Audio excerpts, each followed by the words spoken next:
I'm Mark from Lighthouse Hockey. And I'm Keith from Lighthouse Hockey. Happy season, everybody. A little bit disappointing. We ended last night on a little bit of a sour note. Yep, it was at least it was only half sour because we kept the Penguins from getting a better seed. Yeah, that's always nice, right? Yep, and improved our draft position as long as we're in the top 4.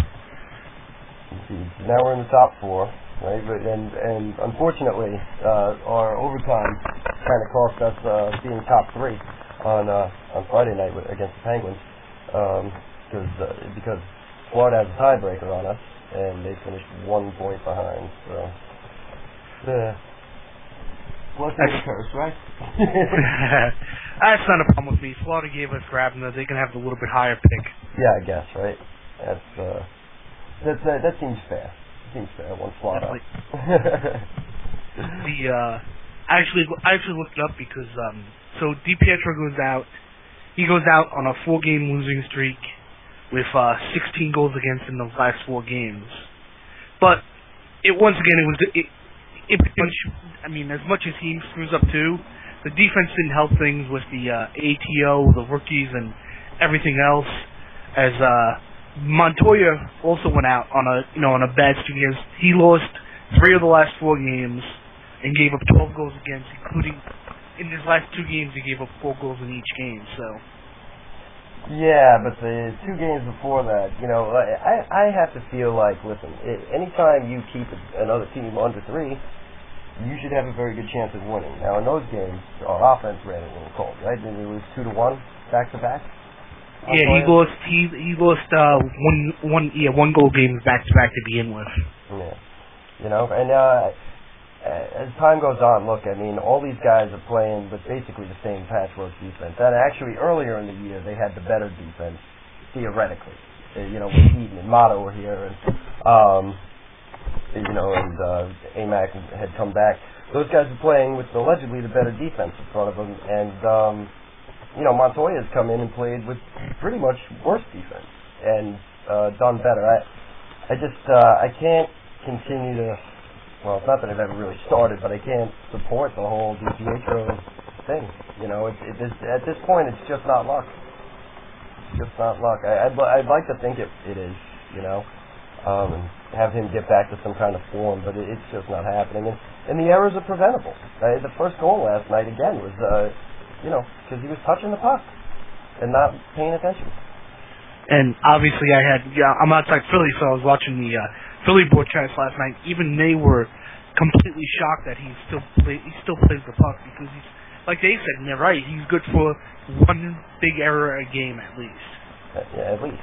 And, and last night, there are a couple things, like, could you really fault him on? Iffy. But sometimes goalies have to steal your games. He has backhand. Perfect spot, but it was a slow floating puck. If he has the angle cut off, I think it was Hartnell or the one from the circle where he just didn't see it off to his right. I think Harmonic was screening him on the. Oh, okay. Or was it not Harmonic? Harmonic was covering one of the Philly forwards who was Van Riemsdyk was in front of the net and was completely screening DP, and Harmonic was just kind of standing there not doing anything. But Harmonic has just had an incredible season. And I thought he was going to struggle once Amac was out for the year, but I think he really surprised me these last few games. Oh, absolutely. I wrote up a bit of a comment in one of our posts today about that. You absolutely expected him to need to be sheltered. And, he comes out and he shelters Wisher. It's really stepped up. Really, the last couple of games he's had multi-point games, right? Yeah, he's been strong. He's been strong from the point when they managed to get the power play into the offensive zone. He's been strong from the point with that big shot. It actually, unlike Josina and Martinique, it actually hits the net. Yeah, and that was surprising. The shot. I had heard he had a big shot, but we really haven't seen it that much this year, if at all, until the last few games. So, he really stepped it up, and I think I'm going to check this right now. I'm almost certain he's probably 1 point shy of Amac for the team defensive lead in points. Which is amazing. Definitely, I definitely remember somebody mentioning that last night, that he was 1 point off the lead, and he has, how many games does he have? Get out. 62. Wow, he played a lot more games than I thought. He had 62 games. Oh yeah, actually, AMAC has his games in hand. AMAC. You know, but for a rookie, this is fantastic. You know, I'll take it. He's also got 100+ penalty minutes and a lot of hits and blocked shots. And a positive plus minus. Yeah, on an awful team. You know, we're a team with sub 500 record. You know, I don't want to say awful. The record's awful. The team's not awful. Yeah. I mean, and Boston was also. I mean, Tim Thomas is just like we were talking before the game about him being. He should definitely win the Venza this year because he's just incredible. I mean, I think he's robbed just about every game that the Islanders have played him in. He's that. I know he's definitely like. I think there's been a few close games between the Islanders and Bruins, and he's just made like 2 or 3 incredible saves in each game to keep it close. Yeah, we have a lot of those, don't we? A lot of those goalies that rob us. You know, that's why I was surprised to see Bobrovsky get listed last night. He played us ridiculously all season. You know, I think he had under 2 goals against us. But yeah, Thomas is clearly playing just insane hockey. But Lundqvist looks good too. Rene from Nashville, Luongo. There's a lot of quality keepers this year, but Thomas is statistically better than all of them, except for in the shutout department. Lundqvist has them. But, yeah, he's been good. He's been very, very good. And the rematch, I was actually surprised the Pittsburgh rematch was, you know, you knew there was going to be a fight between Goddard and Gillies, but I was surprised. I mean, I was surprised there was as much chipping back and forth and the insane amount of misconduct that were given out the last 2 games between the Penguins and the Flyers. But you know, it would have been nice to beat them and definitely keep them out from winning the Atlantic. Well, really, do we like either of those teams? It's pretty much a no-win situation. Yeah, I don't know. Literally, I don't hate the Flyers. It's because I watch the Flyers too. So I don't flat out hate, and because of when I started watching the Islanders, because I started watching in '93, so I don't really have that same hatred where they had those classic playoff matchups and the Stanley Cup Finals and everything else between the Flyers and the Islanders. So I don't hate the Flyers, and plus it's the only hockey I can watch because I don't have to check their ice. Yeah, that'll do it. So I don't hate them as much as I hate the Penguins, and I hate every team from Pittsburgh except for the Pirates, because who can hate them? But I mean, just hate all Pittsburgh. I hate all the bandwagon fans, almost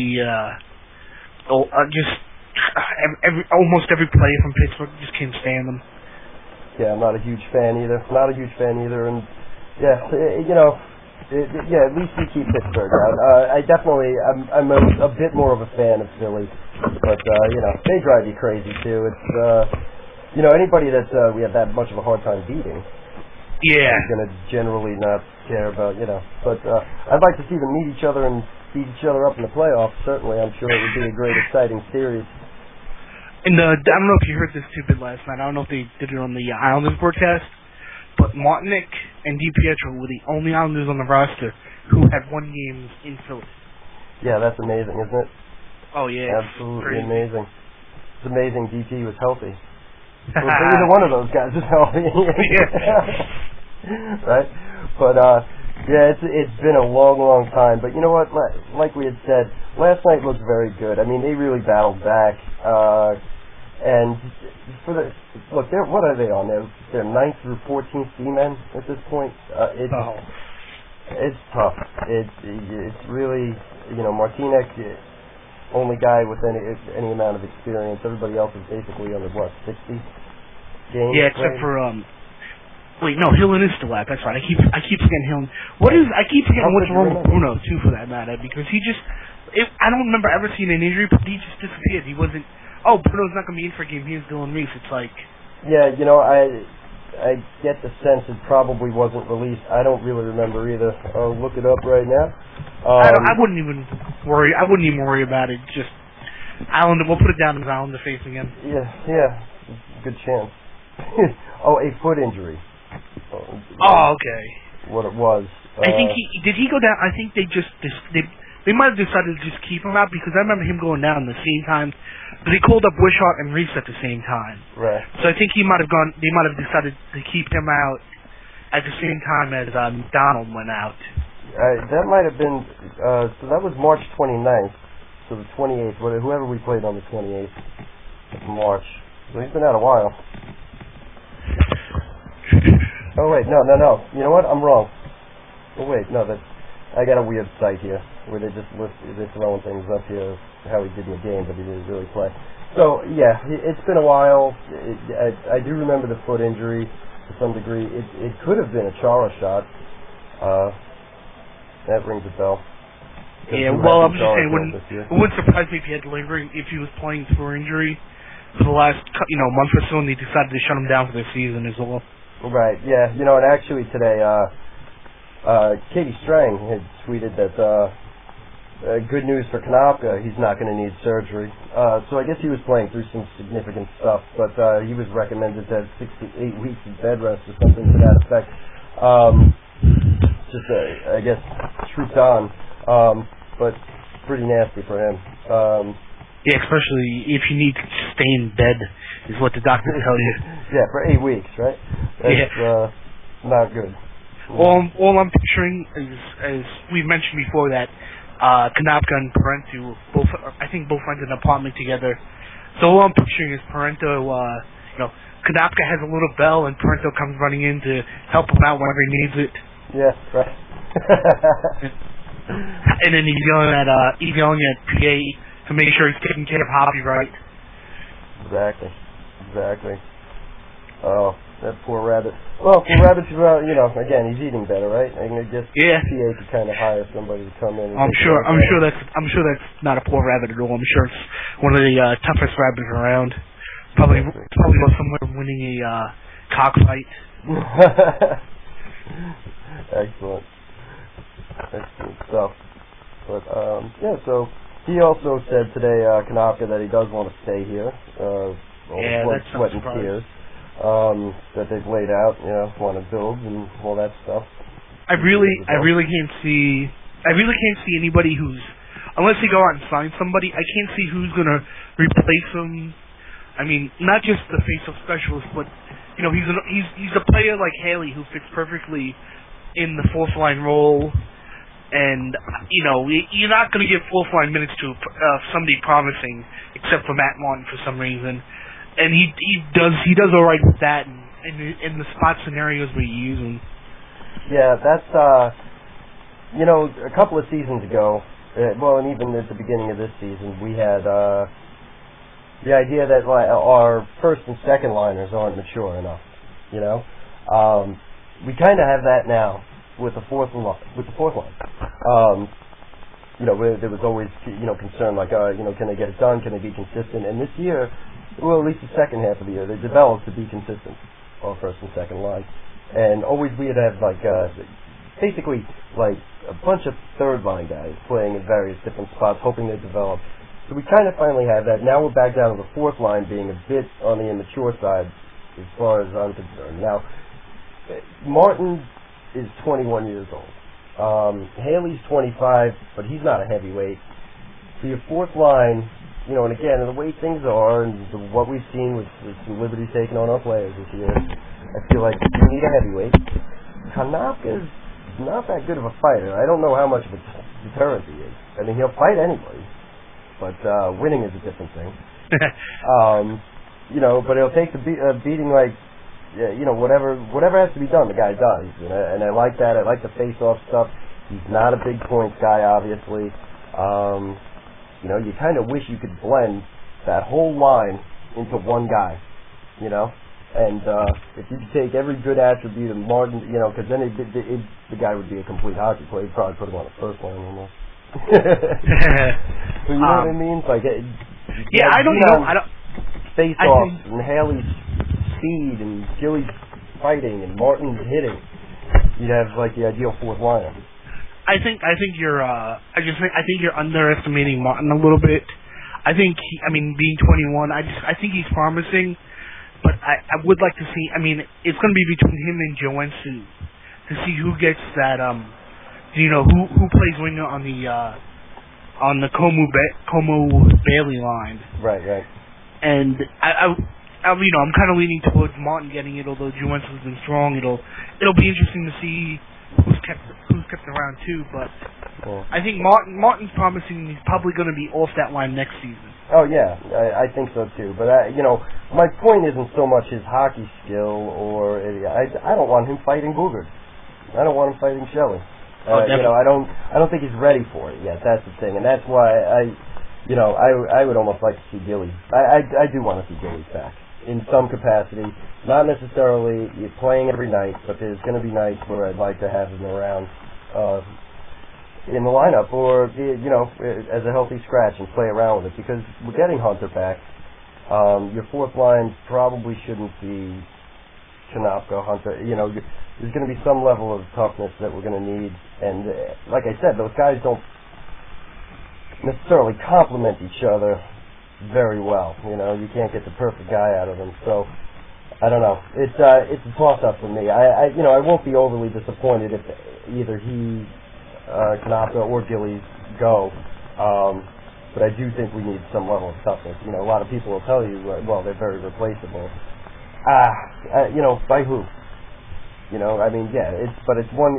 one guy for another. And I like the fact that they've been here already, and that they're relatively familiar with the team, and they're kind of fan favorites. And I think Dom says it best, where there's only a limited number of guys out there who are. Obviously, if you're in the AHL and you're 26, 27, you're willing to play fourth line minutes for anybody just to get into the NHL. Sure. But there's a limited number of guys out there who are willing to sign the contract and come to the Islanders and play fourth line. There's a limited number of guys for about half the teams in the league who are willing to actually come and play fourth line minutes for a team. Yeah, and especially for 1 year, because that's probably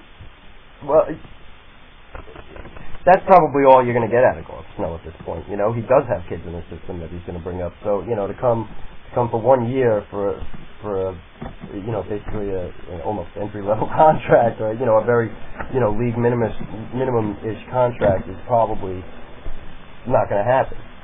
Especially we have Nino probably coming this year. There's a lot of guys to slide in and out of the lineup. We get Hunter back. Of course, injuries will do what injuries do to us, which is kill us. Yeah, but for example, Gillies, I'm fine if they sign him for a two-way deal, keep him in the bridge most of the year, and then bring him up for the draft party, bring him up for the Flyers, the Rangers, but keep him that he'll never be claimed off of waivers. Gillies? And so that's why I don't see the problem with keeping him around. No, like I said, they have plenty of room. When I did the math, and a few weeks ago on the number of contracts, we did the math, and if they re-sign everybody and sign all the guys that they need to sign to keep around, like Anders Nielsen over in Sweden, like they need to sign him. Even if they had all of them, they would only come out to 54 contracts.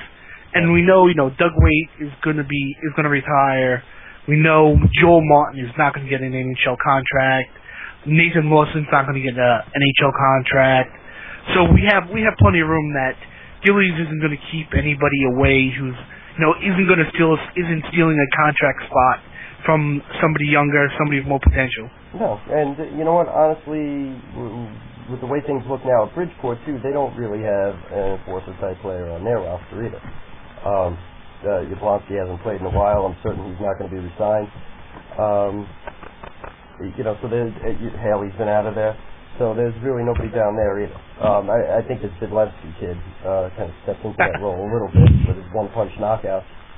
Yeah, the maniac. Apparently, now he's up to 3 one-punch well, not one-punch knockouts, but actual knockouts. Going through, it's going through a free agent. So we've got Bailey's going to be re-signed. Yeah. Oposa's going to be re-signed. Wade's retiring. I just mentioned. Joensu is interesting. He is interesting. I think 1-year deal, 2-way contract, because he's not going. I don't think he's going. I think he did just enough at the end. He did a Como. He did just enough at the end of the season to keep him around. He seems to, the last 20 games, 10, 20 games or so, he seems to be getting it.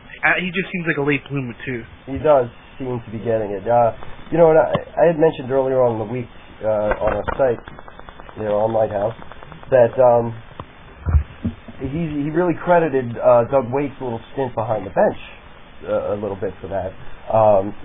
Apparently he went to Idle was Waite. He was a big Oiler fan back in the day when he was a kid, and being able to talk to him on the bench about things he's seeing, he kind of said that helped him out a great deal. And really, if you think about it, his little hot streak and Waite's emergence back there do seem to coincide, don't they? Yeah, pretty much. It does sound like they do.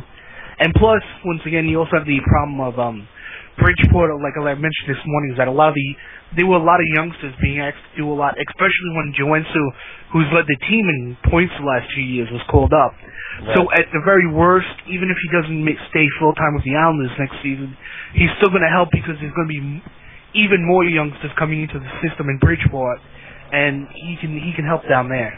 Oh, absolutely. And look, we all know there's going to be injuries. Definitely. Having a big body is going to help up here. Yeah. So after Joensu, we have Grabner, because I'm just doing it right off the Cap Geek list. Now, here's what it gets interesting with Grabner, because currently Yashin's cap hit is $4.7 million. Next season, it drops down to $2.2 million. Hooray. So, I've actually seen some people saying, "Oh, well, good luck getting your crazy cheap ownership to sign him." But just in general, they're gonna have to pay somebody to make up that cap space and get above the floor, which I suspect, with Bailey, with Oposa, with everybody else who's becoming a free agent, I suspect they're going to be about $5 million, at least $5 million above the floor. So Grabner's a definite sign, and that's probably where they're going to get the money from. Right. Well, and don't forget they've already kind of given raises to Parento, to Molson, to Montoya. Molson. And Molson. Right, so they extended those 3 guys. So, we're making up some ground already. Posto's probably going to get a decent raise. Grabner, I would give probably a pretty decent-sized long contract. Some kind of escalate. You got to try and lock that guy up. Don't waste his RFA years. Lock him up for a while, because I don't really foresee him having a setback. That kind of speed doesn't really. I think you'd have to get kind of unlucky to have a setback. Yeah, the only thing is just if he gets a leg injury or something like that, but he's still even with fast speed. Yeah, he'll be just like everybody else if he gets slowed down. But one of the things is that the reason he's been, like Capuano said, is that he trusted him more and more as the season went on. He got more and more PK time, more and more time working with Nielsen in tough situations, where I think although what you see is the breakaways and, him just speed demoning up and down the rink, I think he's become a good defensive forward, too, in that time. Oh, absolutely.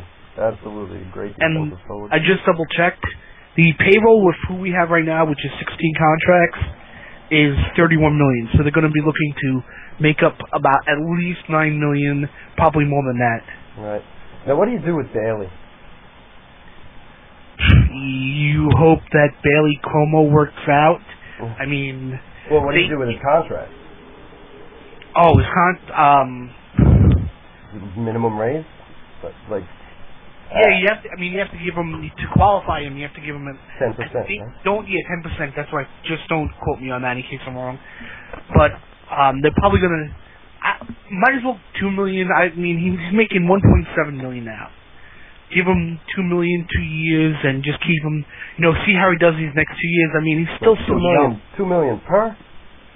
Yeah, $2 million per. For 19 points? What has he got? 25 points? What's he got? Give me a second. Bailey. Yeah, I gotta pay it. He's got 28 points, minus 13, 20 years old.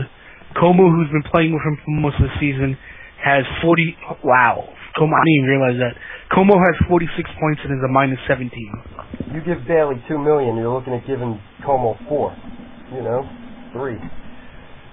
don't know. It's a tough call. Like, he is not producing worth a $2 million a year guy, but the promise is there, and you have to show good faith. Yeah, I think he's going to improve. I think he and plus, like I said, we said you have to give him at least the 10% raise. So it's probably not $2 million. I'm just not doing the math at the moment in my head to figure out how much you would need to at least be qualified. But I can't. You also get a lot of sentimental feelings, especially for Snow, because it's his first player that he drafted. He made all those trades. I don't see Snow giving up on Bailey anytime soon, unless. Oh no, I wouldn't give up on it. Definitely. I am not a fan of paying for potential. Is really what I'm not interested in doing with guys, and I'll certainly go with, hey, let's play around with bonuses. Let's do stuff like that. You hit 30 goals, sure. Here's an extra $1 million. That's fine. But at this point, I couldn't see signing him to a $2 million contract. And while you have Cat Geek there, is whatever his salary is now, that includes bonuses that may not have been achieved. Correct? Yeah, that's right. And we don't know. We never know what those bonuses might be. Right. So, I guess. Can you ever really find out what a guy made as opposed to what his contract kind of says? I don't think so, unless they release it. Like, for example, last year we found out that the Blackhawks had the bonuses. They had bonuses for winning the Stanley Cup, bonuses for winning the what's the playoff MVP. Oh, jeez. They had a bonus.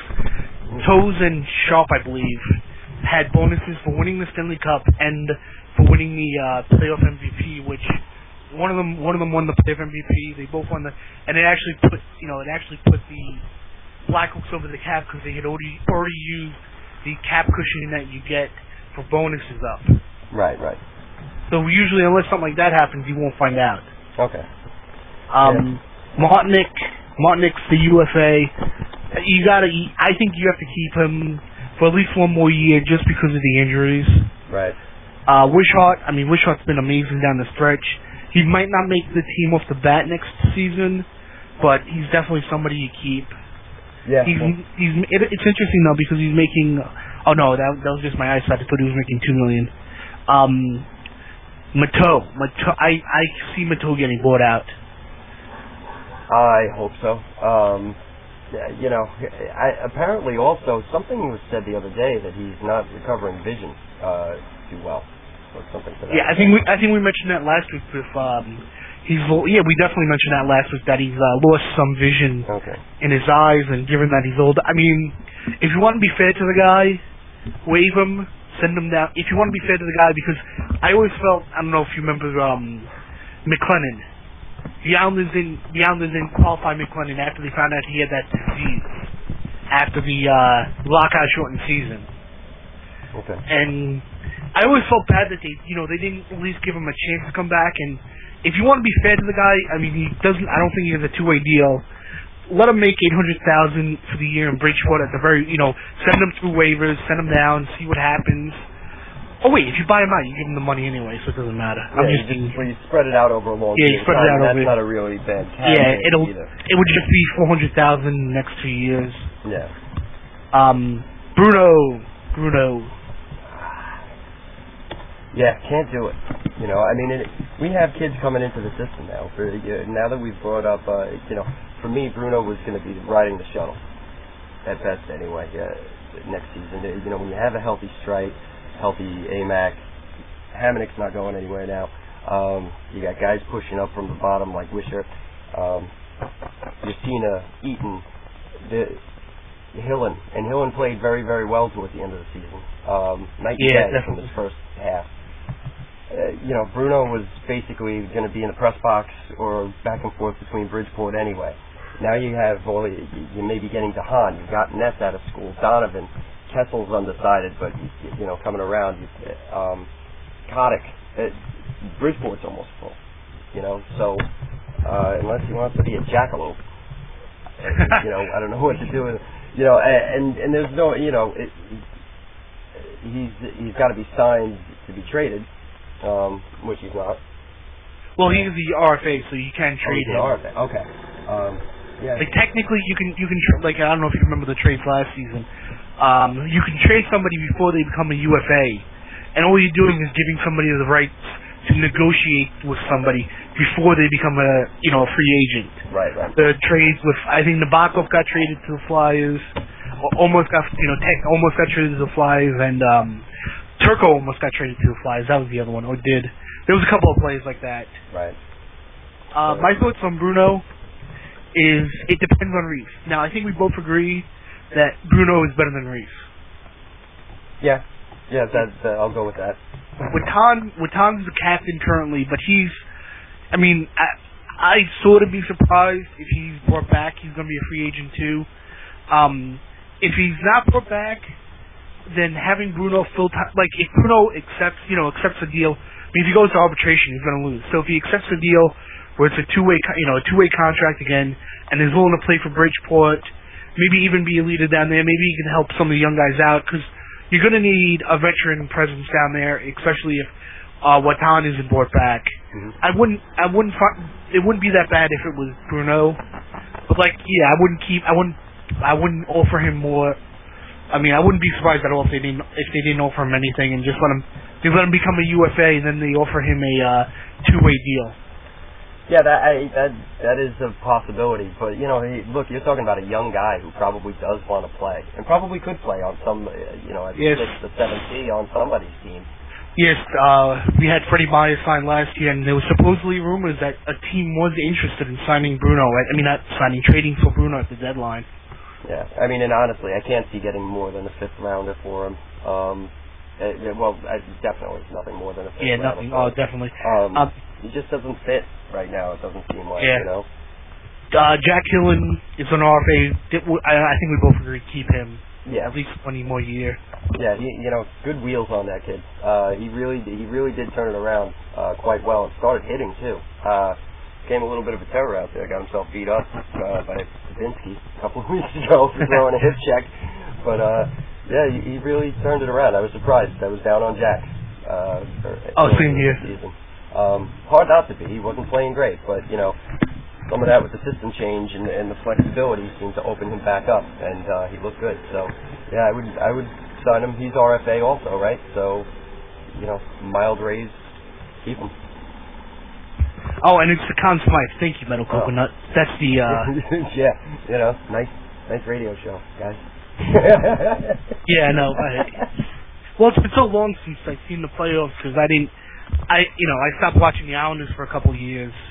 I just knew it wasn't going to end good when they signed all those older mercenaries, the Hammerlick and everybody else. I just knew.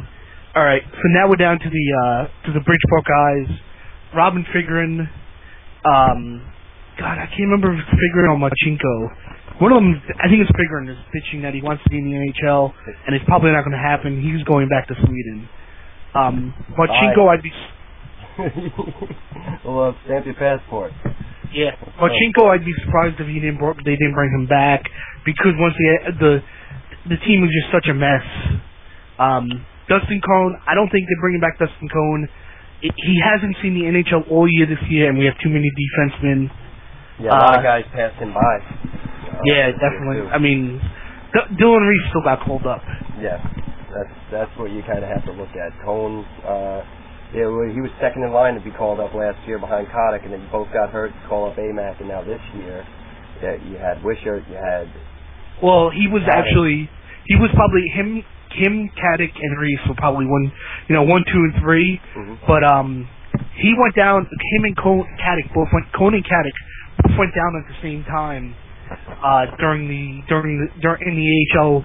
At that time when there was 4 AHL defensemen down at the same time, which is why Hamnick got the call up. And if Reese is still getting called up over Cohn, it's over for Cohn. Yeah.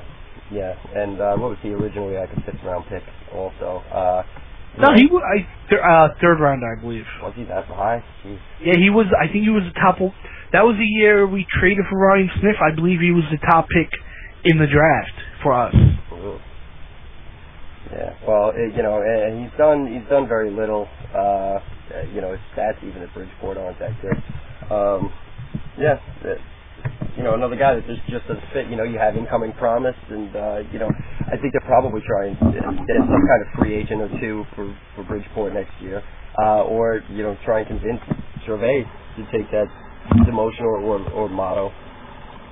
So Watton is the captain, so he might continue to have a spot. Yeah. Well, Watton doesn't really matter that much, because he's not signed to the Islanders. He's one of the because the way the AHL works, you can only have a certain amount of players over 30. The lifer AHL guys like Jason Krog. You can only have a certain number of those type players. So he's one of the older players that signed directly to Bridgeport. So it doesn't matter for the Islanders. Correct. But I mean, they could let him go. Maybe not. I mean, if they kept him around, it would just be because he's the captain. Right. Hilbert stays. Nabokov we've talked enough about.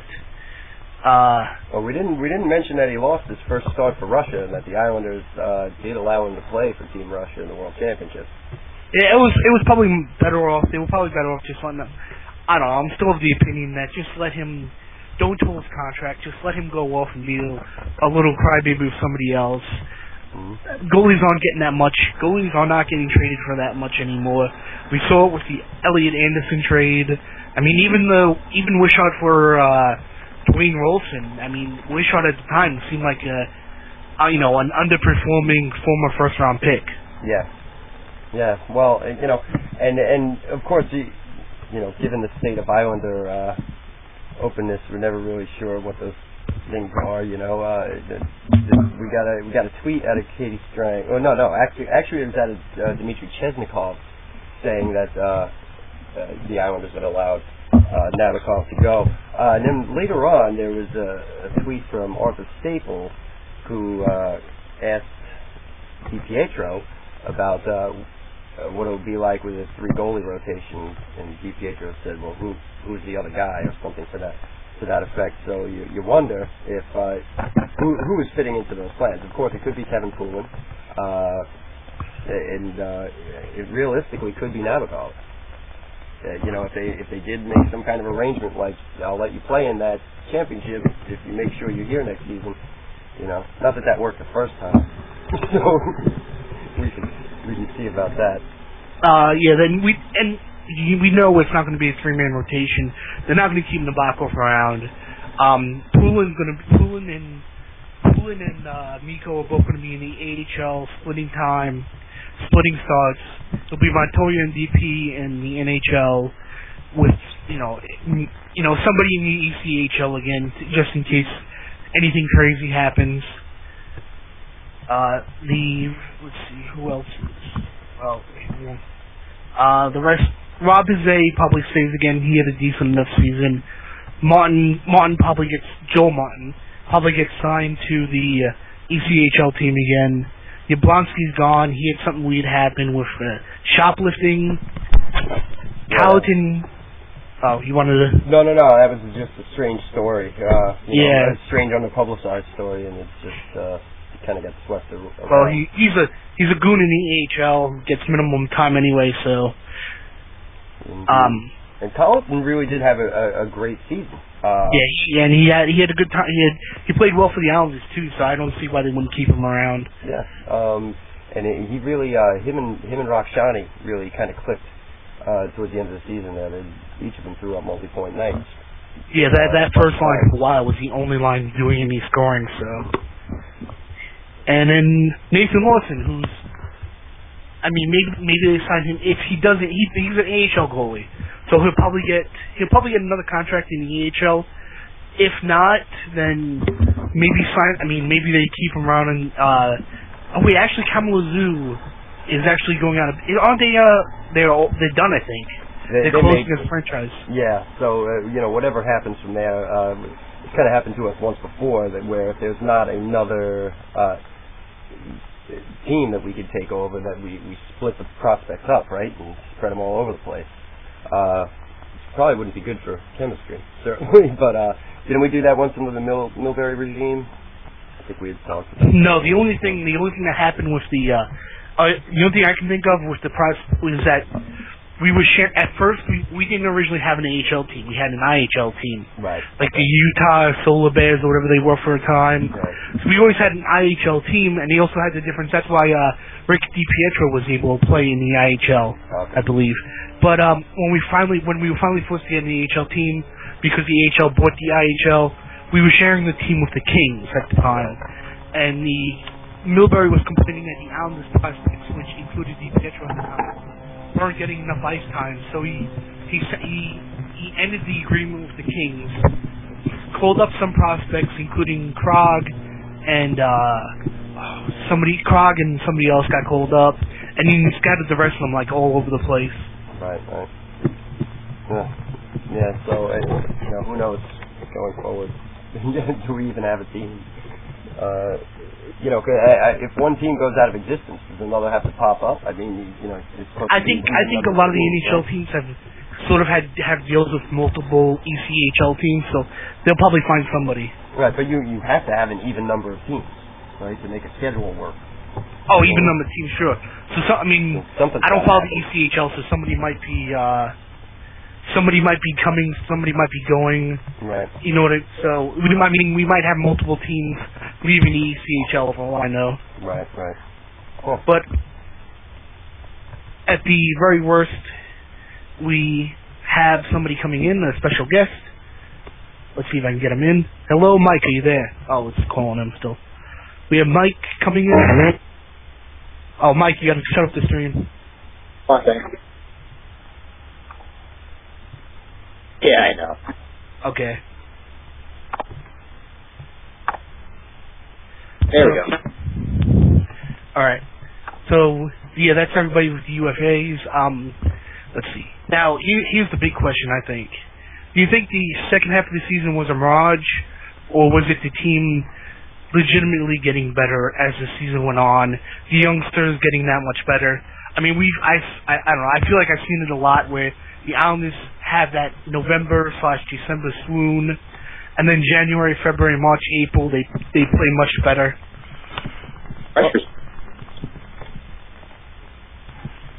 Personally, I look, this is the way a developing and a very young team kind of goes. Again, you think about what happened this year. We lost a couple of guys early on. We have a whole bunch of new people in the lineup. Motto and Wisniewski, all new to the team. Barely any training camp. It took these guys a while to gel. I think there's obvious signs of talent. Personally, that are just completely evident. And over time, every great little developing team does this. I had written something up on the Penguins last year about how when they first got Crosby and Malkin, they went through similar things. The first half of their seasons were crappy, and they made runs towards the end. It's just a loosey-goosey thing, whatever. You could call it that, playing with no pressure. Whatever. These guys have played hockey their whole lives. I don't know that they necessarily feel pressure in that way anyway. I don't know why everybody kind of says that. Pressure any more, any less than usual? Who knows? But I think it's the real deal. No, I agree with that, actually. It's not necessarily that they're awesome all of a sudden and they were terrible before. Probably, I think Don Desmond is saying that the truth lies somewhere in the middle between the extreme where they were really, really hot, winning, even though they were getting out playoff, versus being as bad as they were in November. Nobody can be as bad as they were. Oh, God. You hope not. Yeah, I agree. I think the pressure was on them as the losing streak got longer. I think there was more pressure on them, as TMC said, clutching the sticks too tight. I think that became a problem where the losing streak fed into itself and made things even worse. But I think they've still been playing. I mean, they were all fighting until the last 10 games I mean, when you hear Andrew McDonald, that since February has been hurt, whatever's been wrong with Konopka for who knows how long, and everybody else who's been hurting and has taken it off since the Islanders have been eliminated from the playoffs, I think it's a team that was still putting pressure on itself to fight for the playoffs. Oh, absolutely. Yeah. Absolutely. That goes without saying. But, yeah, you know, I think that pressure came from that initial nasty winning streak, though, like you said. You know, given a regular season where, you know, you don't go through something that magnified, there wouldn't have been any pressure. But, I mean, these guys are getting yelled at by nurses, for God's sake. You know, how awful is that? You know, while they're visiting sick kids, people are telling them how bad they suck. You know, of course, 18-year-old, 19-year-old, 20-year-old kids. Yes, a lot of pressure at that aspect. But, you know, I don't think that the pressure ever got any less for those guys, or, you know, more than at that point. You know, you think they were playing loose because they knew they were out of it? I don't think so. There's no way you would play loose when you're not out of it, especially when everybody thinks you're terrible. You know, and that's what every narrative seems to proclaim on a daily basis. You're a joke. You're a franchise. Yeah. And reinforced by the media. Oh, you know, they were all over everyone's case at the same time. I think the other thing was, during that losing streak, it becomes almost like a competition among the rest of the league. You don't want to be the team that gives them their first win to get back into it, because then everyone sort of looks at you and goes, you lost to those guys? So, as it stretched on, not only was the pressure inside the room bad, but around the league, everyone who came into that arena wanted to beat them up as quick as possible and get out of town and not be the team that sort of let the Islanders back into the conversation. Absolutely. So going along with the with the second half of the season being stronger. Now, Jack Capuano. I mean, I've already said it. I think we just should have taken the interim tag off about 2 weeks ago. He's loved by the players. They all respect him because a lot of them spent time with him in the AHL, and he's really. I think he gets another NHL job as a head coach this offseason, was just based on what he did with the team, with the injuries, with the goaltenders, with everything. It's a possibility. I don't know that he would get hired anywhere else, to tell you the truth. You know, you gotta look at a couple of things, being that you know, I love what he did for this team and how he turned them around. However, when you look at how he turned them around, there's not a whole lot of respect there for for Jack Capuano at this point. In terms of you know, the goonification of the New York Islanders, you know, so let's think about that for a second. I don't know if he would necessarily go anywhere else. I do believe he should get extended, obviously, unless somebody falls out of the sky into your lap that is basically a coaching god. You go with this guy. Right. I agree. And again, once other teams start deciding to get rid of their guy, Corey Klauston might be hanging by he got extended, I'm sorry, not Corey Klauston. The board just got fired in Florida. There are a couple of other groups I know they're going to be taking a long, hard look at. I don't think Lemaire is going back to New Jersey, although who knows, Lou seems to have power over, magic power over him. He can convince him to, come off the golf course and come parachuting in to save the day anytime he wants to. Yeah, he's on the Roger Clemens plan. The teams in play who are going to be competing for those, big names dropping out of the sky. So until that sort of settles, it sort of becomes more of a clear picture. It's almost like a waiting game where no team, unless they know the guy they want and goes after him right away, no team wants to sort of act too soon, and then someone suddenly becomes available and they're stuck with this guy that, well, he's great, he's our guy, but now all of a sudden this bigger name or someone the fans would get behind or someone the players would be more interested in, something that would sell tickets. All of a sudden that happens and you're left holding the bag because, well, you jumped the gun. Right. So. See, but out of who's around though, just going off of Dave's article early in the season when he was saying it was kind of pointless to fire Gordon because there's nobody around, I think the biggest name of the retreads is Craig McTavish, who cannot work with youngsters at all. He's just I don't like McTavish at all. And for some reason, whenever you do the Ranger Islanders shuttle with players coaching over there who played with the Islanders and everything else, it never seems to work out. I mean, out of the guys who could possibly be fired, there's only one who was could have possibly been fired that I would have wanted over Jack right now. And that would be Lindy Ruff. But he's in the playoffs now, so he should be fine. Yeah, Ruff, Yeah, Ruff seems to get a lot out of little. You know, they've had some talent there, but you know, Buffalo's always on the short end of the. You know, it's not like they have superstars most of the time, and he gets a lot out of his team. I don't know if he'd be the right fit here, but you know, again, it's a name. You know, I don't know that his results would be very much better or worse than Capuano either. It's just you know, you have. I think when you have that name, you eliminate a lot of criticism sometimes. You know, it gets you away from the Mickey Mouse franchise nonsense. Yeah. But that, you know, what's that? I say I agree. Sorry. No, not at all. Not at all. It's like me trying to nod, but I can't see you guys. It's just two questions. It's kind of strange. That's good anyway. I didn't shower today. Don't worry. And the hottest, and we all know who the hottest up and coming guy is right now, and he's never going to get hired by the Islanders. I mean, unless you want to piss off every Islander fan in existence, there's no way Dale Hunter's going to be the next coach of the Islanders. So. Oh no. Yeah. Oh no, that's blasphemous. You know, I don't even want to see that commercial. I don't, much less have him be my coach. That would be. Oh, that commercial that commercial is so horrible. And of course Of course, the commercial doesn't mention what actually happened. You know, a year ago that was so horrible. So 90% of the NHL fans who are watching have no idea. Hell, 90% of the Capitals fans who watch that commercial didn't know who Dale Hunter was before they watched it. I've actually heard people say that Dale Hunter should be in the Hall of Fame, which would make me throw up. But and I've heard the argument for it because he was such a you know, I guess if they could retire his number in Washington if they really wanted to, but I don't see, you know. They already did. Oh, okay, good. Well, there you go. But yeah, the idea that his meaning to the franchise somehow translates in the larger picture to somebody who deserves enshrinement in the Hall of Fame, all these other great players. He was a good, steady, dependable player.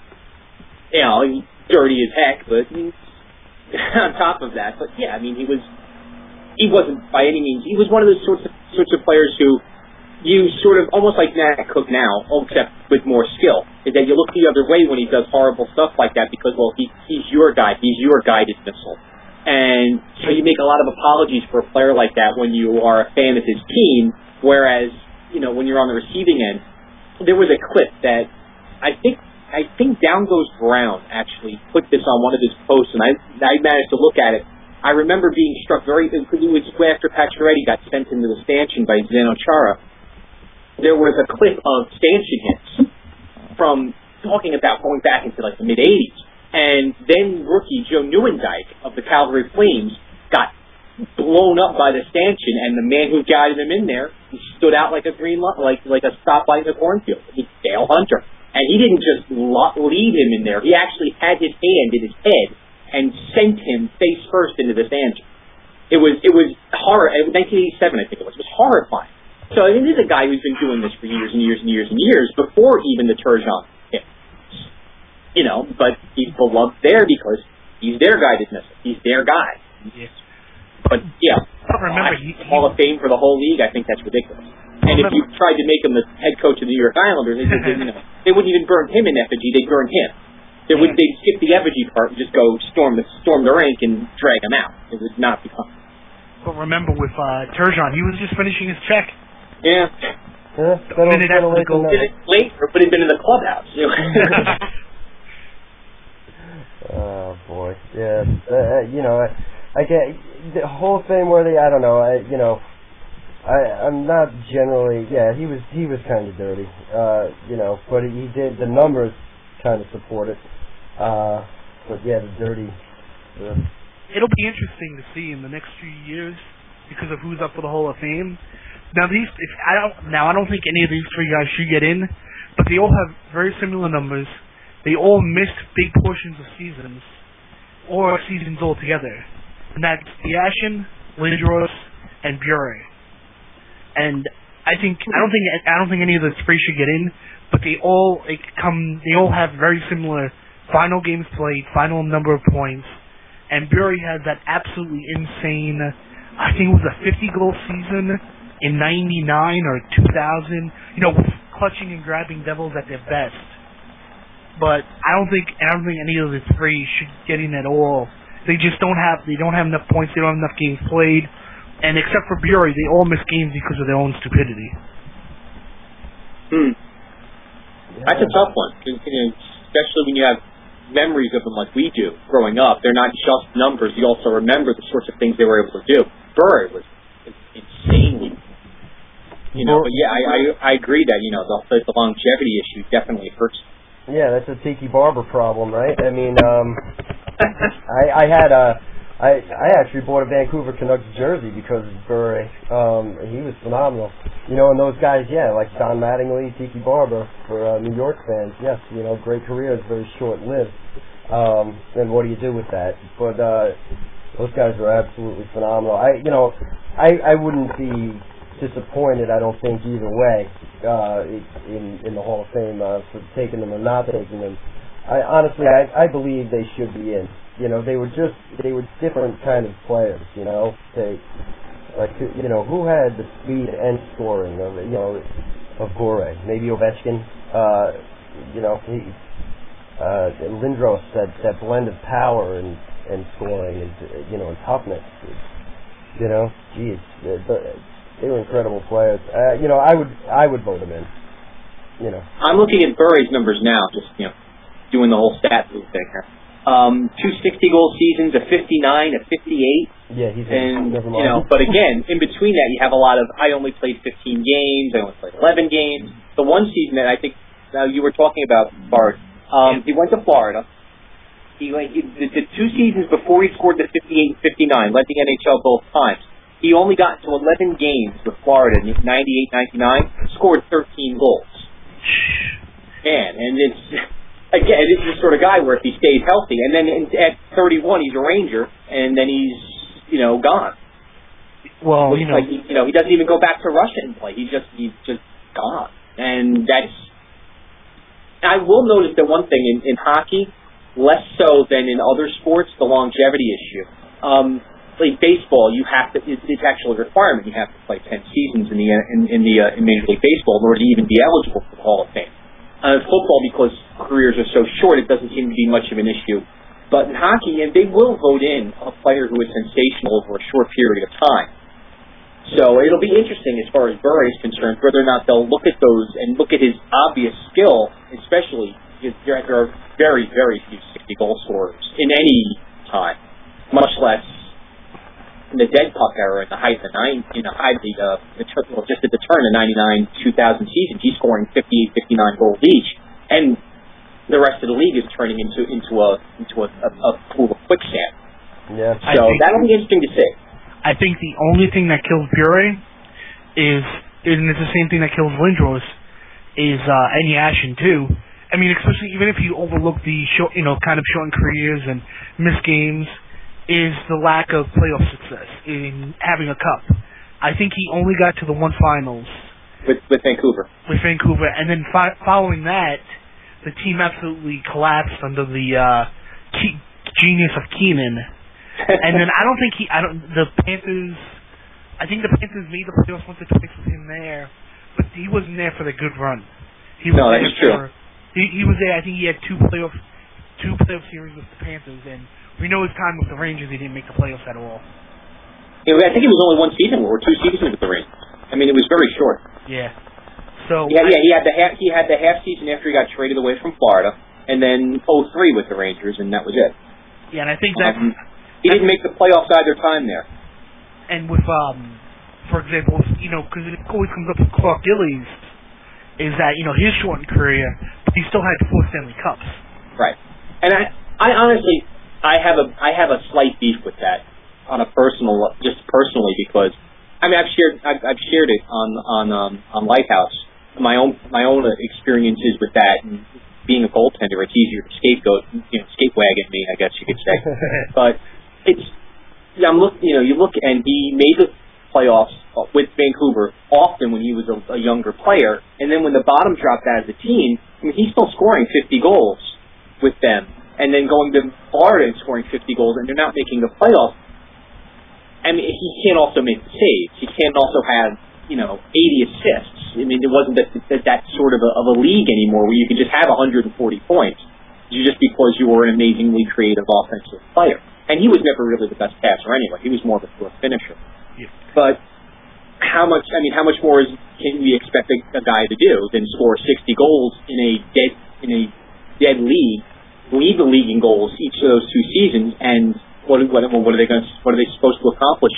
You know, everyone else around him has got to pick up also. That's why, you know, I also sort of have a bit of sympathy for who else were we talking about just now? No, I just wanted to get into this because Lindros, yeah. That's right, because he did make that final, and he also carried them to the playoffs a couple of times. He really was a great player. I would put the two of them ahead of Yashin there. Oh, definitely. Which I wanted to make an interesting point just to because it's 3 o'clock, but I wanted to, you know, it's been about an hour. I'm trying to keep it under an hour. Now here's an interesting one: is that like a lot of the times when it comes up to vote, you know, worst trade of all time, a lot of the times the Lindros trade ends up above both of the Milbury insanity trades of Luongo and Jokinen, and then the Yashin deal. But I think in the end, you have to blame the problem with Philly and not winning a cup and not winning that many playoff series is like you said, the goaltender. And they went through, Hextall, Bashir. They went through so many goaltenders during that time when he was there. And if they could you imagine if instead of trading Waugh to Colorado, if Waugh had went to Philly? Yeah. And, you know, Colorado would have had the same thing because you're facing the Flyers during that time, the Flyers would have had to get by the Devils with Brodeur, the Rangers with Richter. Who else? Kolzig was great for a while. There were a lot of just right around the time when he was at his peak, and you know when Washington made the finals in '98. Yeah, so there were just what am I thinking? Hasek and Buffalo. There were so many good goaltenders in the East, and the Flyers just could never find that goaltender. And really, if they do have that goaltender, I think they win one of the finals at least.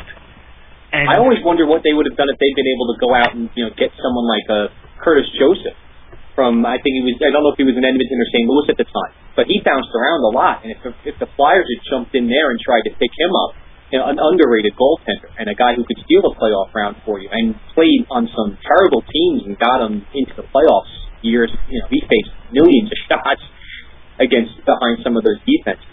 He's the guy I always wondered how he would have worked out. Yeah, well, and that continues to be a problem for Philadelphia. Although Bobrovsky has looked good, obviously he's a rookie. Took a little downturn last night, and I guess we'll see going forward. But it's been forever. Last year it didn't seem to slow them up. Lighton got hot and stayed hot for a good portion of the year, but they seldom, even if they find the guy that stays hot for a year, the next year not so much. You have Boucher for a year and then somebody else. They really need a bit of a longer-term answer. For the way they're constructed, they don't really necessarily need a superstar either, just somebody who can be consistent. Rolison would probably work well for them also. Just somebody who's going to, put up a 9-10 pretty consistently, save percentage, in 2-6, and they'll be fine. All right, so I'm going to end it here. Any final words, you guys? No, just thanks for listening. It's great to get this up and going, and anybody who does listen, again, feel free to give us, thoughts, concerns, ideas, topics you want to hear about, and let us know. And thanks for a great season. And thanks for, you actually even called me a special guest. That was actually really cool. Thanks. No problem. All right. Have a good one. Good luck, everybody. Thanks for everybody who listened, and I'll be posting this later once I download it.